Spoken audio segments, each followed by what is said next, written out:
Welcome to the latest episode of the Agenda podcast here on the Blood Red channel with myself, Clarke and Matt Addison, and 1 year on from Thiago Alcantara signing for Liverpool, the same day, of course, as Diogo Jota.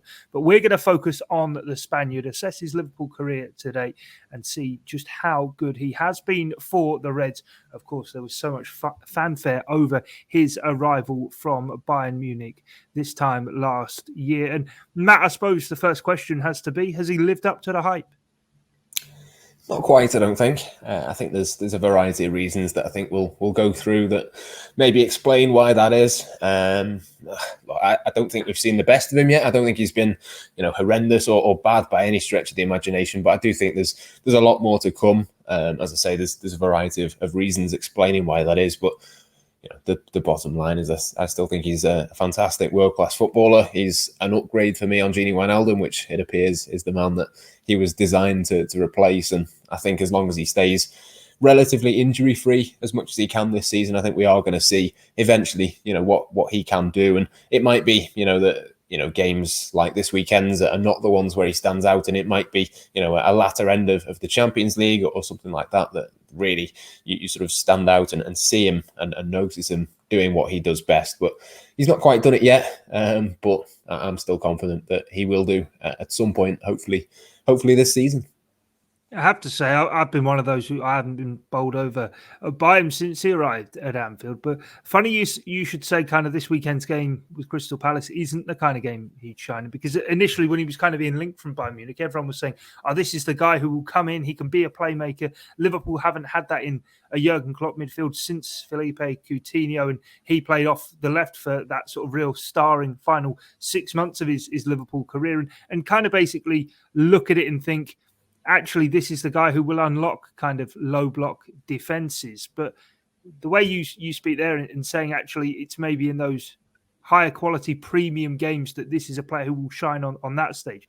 Completely understand that point as well. And I suppose one real issue for him has been kind of his surroundings. And when he arrived, you mentioned Gini Wijnaldum, we were all expecting maybe a Henderson, Fabinho and Thiago midfield to be a regular occurrence. But against Crystal Palace, that's just the second time that Jurgen Klopp's been afforded the opportunity to start the three of them in unison. Yeah, the Crystal Palace game was the first one really where he's had Van Dijk behind him. Obviously, we all know what happened in the first time that midfield played together at Goodison Park, 11 months back now. So, yeah, it's one of those where I think the conditions have to be right for him. And I think that they were against Crystal Palace. I don't think he did anything wrong. Obviously, picks up the injury and goes off after an hour. Doesn't look like that's anything too serious, but I think there were decent signs. It's interesting what you say about the Coutinho comparison. I think that was always unrealistic. It's not the role that he's played. He has at one stage been a number 10, but that was a decade or so ago, really, when he was sort of starring and being the key man coming through for Spain's under-21s and things like that. But he's a long way from that sort of footballer. He obviously plays a lot deeper with Bayern Munich. I know Jurgen Klopp, I think, spoke about it in his press conference on Friday. It's not the first time he's spoken about it as well, in terms of this sort of difference in system between Bayern and Liverpool. Bayern obviously had two players. It was Thiago and one more in a 4-2-3-1, maybe Leon Goretzka or someone like that. With Liverpool, it's a bit more of an advanced position. It's a bit more of a complex role, I would say, that he's got to do. He's got to do a little bit more defensively. He's probably got to run a little bit more, which kind of sounds a bit weird given that he's playing with two players alongside him rather than one. But it's just the sort of intricacies, I should say, of that system and getting used to that, which I think Liverpool is very much a team where if you take out a player and put a different one in that's not the same style, you really do notice it. And it's something that, we saw with Trent Alexander-Arnold being missing for Crystal Palace. James Milner comes in and does well, but he's not Trent. And Jurgen Klopp needs these specific kinds of players with specific kind of traits to work properly in his system. And I think Thiago has got the capabilities to do that in midfield without a shadow of a doubt. He's shown that plenty of times for Barca and for Bayern in the past. But I think it's taken him a little bit of time to adjust. But the best chance for him to get that is when he's got the best defensive midfielder in the world alongside him, and then one of a Keita or a Henderson in there, and of course Van Dijk behind him with another proper centre-back. I think the time for judging Thiago, I think, in a Liverpool shirt is not in the past. It's very much in the future, because in the future he's going to have proper centre backs. He's going to have proper midfield partners. Only then can we determine how good a footballer he is for Liverpool, because only then is it fair, and is it a fair comparison to somebody like Gini Wijnaldum, for example, who we judge him and he was brilliant for Liverpool, but of course he had all of those conditions in place. So yeah, the rest of the season will be interesting, but I think particularly against Leeds, to an extent against Crystal Palace, there were certainly good signs there from him. And look, we all know the quality. If he can keep himself fit, and hopefully this latest issue isn't a major one, then fingers crossed he can start to put together a bit of a run of form really for Jurgen Klopp. Yeah, when I was mentioning Coutinho, sorry, I should have qualified. I didn't kind of mean exactly like him, but I meant kind of being a playmaker within the Jurgen Klopp midfield, because it's not really something that we have seen. But I suppose as well with Thiago is kind of the hype that was around him. He was never going to live up to, because he's not a guy who registers loads and loads of assists or goals. And most notably, I suppose, he's the kind of guy who, from a neutral perspective, which Liverpool fans were before he arrived, you can kind of take his performance in and think, he looks nice and tidy. But when you're there really wanting someone to drive forward in the midfield and do something, that isn't his kind of style. And I wonder, whether it be in the Premier League or in a Jurgen Klopp system, whether we'll ever really kind of see him completely run a game and everybody go, wow, and sit back, because the Premier League doesn't kind of seem to be that kind of division.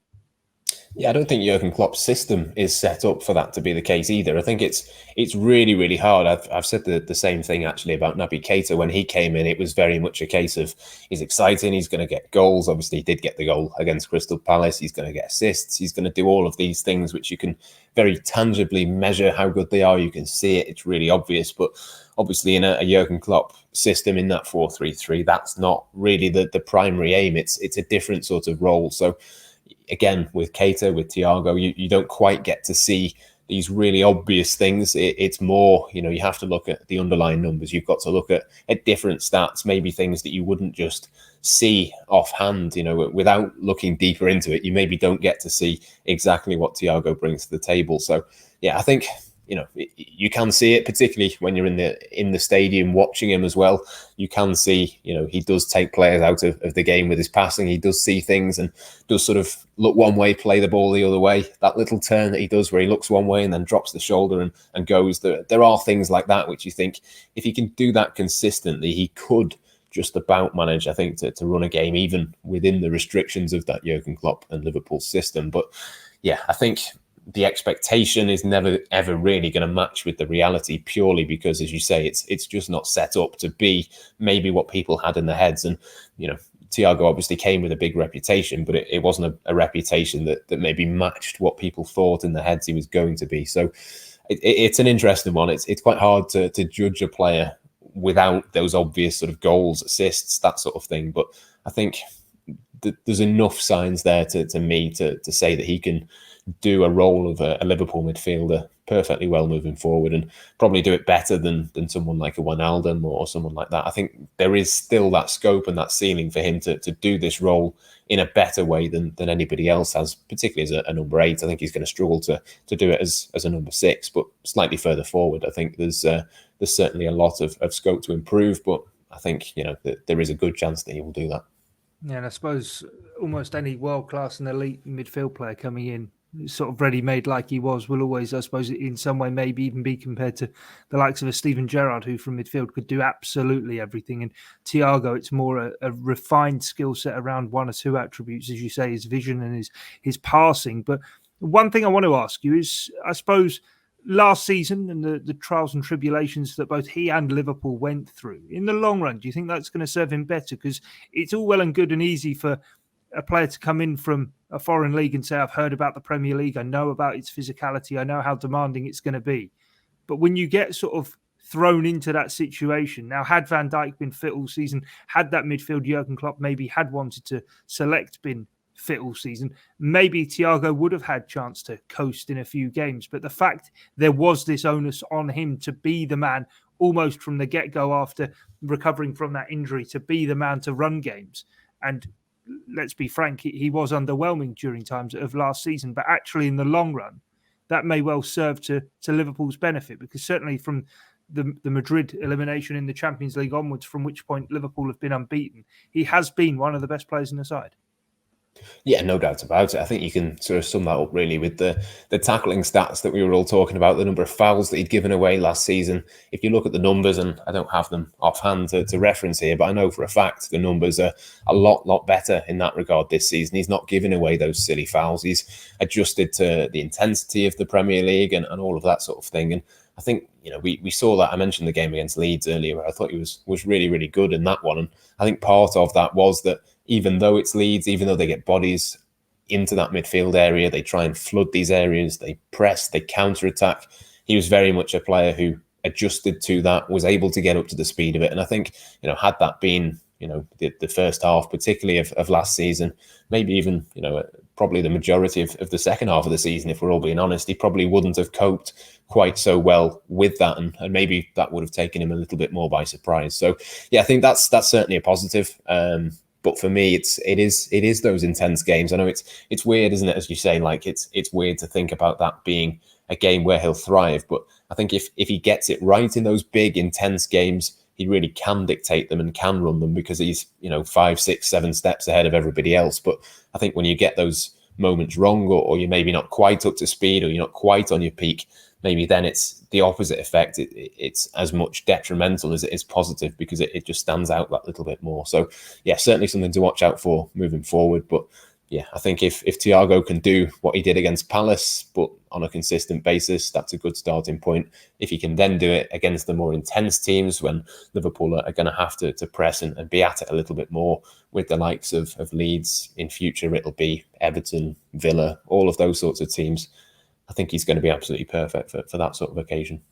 And also in terms of the future, and it's worth addressing the nature of his move to Liverpool and the transfer and the way in which Liverpool conducted, I suppose, kind of the business, being that we know full well Liverpool's preference is to really try and sign players maybe 25 or under, who are going to grow into the jersey and really kind of be there as part of the present and the future. But this very much was, I suppose, as short-term a signing really in terms of affecting the first team that Liverpool are going to do. Yes, there have been kind of emergency centre-half signings that we've seen in the last year, but this one was quite a short-term signing. But even within that aspect of it, this future planning going on, because I'm sure this transfer was made with half an eye on the development of the likes of Curtis Jones. We've seen Harvey Elliott come through as well. And I suppose only underlining the point of that big game experience is if they can watch this guy operating on the training pitch week in, week out, and then see him kind of put on clinics in big Champions League games,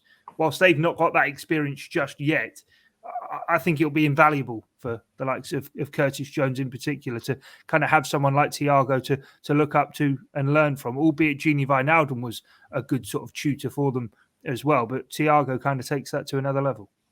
Yeah, without a doubt, you took the words out of my mouth there. I think it is another level. It's another level of experience. The clubs that he's played for, the Champions League that he's won, the league titles. What was it, 9 league titles in a row that he won or something before he moved to Liverpool? I mean, the wealth of experience that he's got is huge. And I think the age thing was interesting. Obviously, the reason we think that Gini Wijnaldum was allowed to move on is because they needed to refresh that. But I do think Thiago was a kind of exception to the rule. I think generally, it is still, 23-ish is the perfect age for Liverpool to be targeting. And I'm sure they will sign a midfielder next summer, having not done so this summer. And whoever that is, that will probably be in that sort of age bracket of maybe 22 to 24, that sort of age. But I think when a player of Thiago's quality becomes available for £25 million, it's a no-brainer to go and get that. I think, as we said before, Jurgen Klopp knows his midfield does certain things. It's very functional. It's something that's worked for a long time. But, for £25 million, this was a kind of low-risk gamble. Thiago could, at some point, could still and possibly could have done at times last season, had the circumstances been different, taken this Liverpool midfield to the next level. And I think, to have that transformational impact for £25 million, it's just too big an opportunity to turn down, really. So I think Thiago was probably one of very few 29-year-olds that Liverpool would have gone out and bought last summer. There's not too many out there. But yeah, for me, Thiago was a gamble worth taking and one that I think Jurgen Klopp and Liverpool would have regretted had they not gone for it. I know they've had to change their stance slightly on this one, but I don't think it's something we'll see moving forward. It was very much just an opportunity presented itself, and Liverpool, as they always say they will do in the transfer market, they assessed it, they decided it was worth it, and they've gone for it. And let's be honest, he's still got another 3 or 4 years at the top, hasn't he? It's not like he's going to be over the hill next season or anything. There's still plenty of time to get out of him. No, definitely completely agree with what you say there. Right, it would be rude of us not to mention Diogo Jota. He did, of course, sign on the same day. Yes, we are kind of dedicating this edition of the agenda to Thiago. But before we go, I want to ask you just about Diogo Jota. And if we say that Thiago maybe didn't live up to the initial hype, but is perhaps growing into his Liverpool career, I think you kind of flip it for what we expected. Diogo Jota came in and was red hot from the get-go in a Liverpool shirt and has continued to do that. And I think for me, it's kind of surpassed expectation of what initially Liverpool fans thought they were going to be getting. Knew he was going to be a decent player, but probably thought he would be the one who took a year to kind of adjust to the system and then began to show what he could do.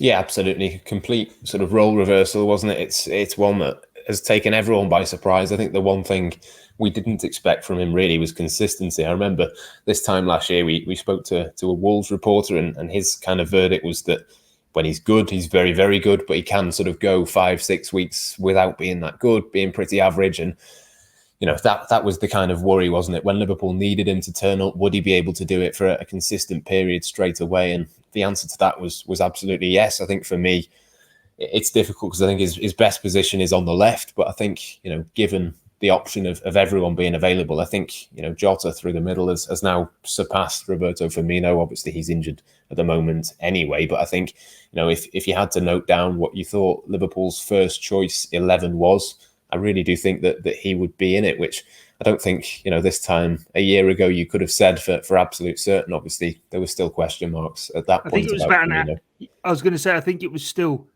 about, I don't know, from when we're kind of recording this, it was probably still about 8 hours off had he actually signed. But yeah, I take your point. I'm just being pedantic. Yeah, no, of course. I mean, yeah, it's just a signing that's worked out a lot better than what we all thought, isn't it? And I think the fact that it was kind of overshadowed by Thiago probably took the pressure off him, really. He came in and nobody really noticed. It was a fairly hefty figure. It was still a big amount of money to go and spend for a player who maybe wasn't, an absolute guarantee. But yeah, one for the future, one for now.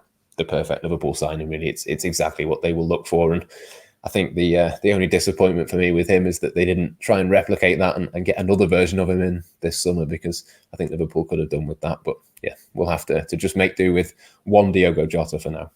Yeah, definitely. And it was just one that completely came from left field, wasn't it? Just, out of nowhere, announced, and Diogo Jota was a Liverpool player, and what a player he's been. And Thiago certainly showing that he has that quality, and it really beginning to shine through now. Hopefully he is back out in the red of Liverpool in not too long. Of course, he was forced off against Crystal Palace. There will be more reaction to the win over Crystal Palace in Monday's edition of the Blood Red podcast. Do make sure you join us for that. In the meantime, make sure to like, rate and subscribe to the Blood Red channel, whether that be here on YouTube or whether that be through your audio on demand channels. We are available wherever it is you want to get hold of us. But from myself, Guy Clarke and Matt Addison, thanks for your time and your company. It's bye for now.